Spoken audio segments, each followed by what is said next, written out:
araka ny teneninao tamin'ny voalohany teo moa ontsina mikasika ny hoe resaka sondage. Ianao ny fahitako anazy satria maromaro mihitsy ny sondage nataony TV Plus fa mbola lavitra tsika amin'ny Ipsos sy ny BVA.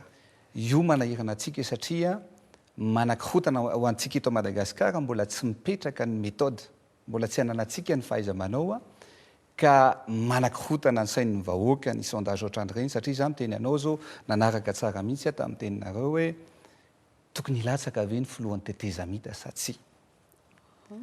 De gaga mihitsy nahita n'le valiteny tao ry Ontina Real hoe asa 597 ngamba izay no niteny hoe ye tokony hilatsaka.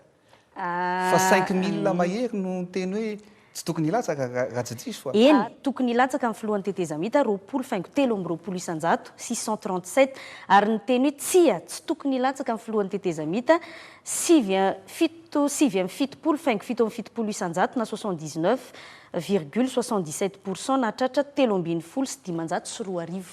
3000 izy teo 3000 mahery milaza hoe tsy tokony hilatsaka. 600 no miteny hoe tokony hilatsaka.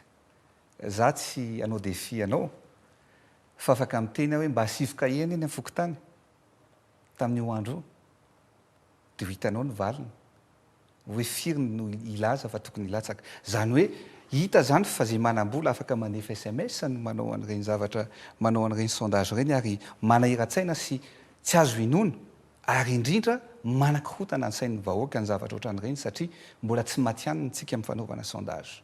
Ka zay ny zavatra tiako ampitaina hoe ny zavatra manankirotana ny sain'ny vahoaka ankehitriny tokony hajanona sy tsy tokony atao ho an'ny tompona andraikitra rehetra fa tsy ho an'ny sondage nareo rehetra.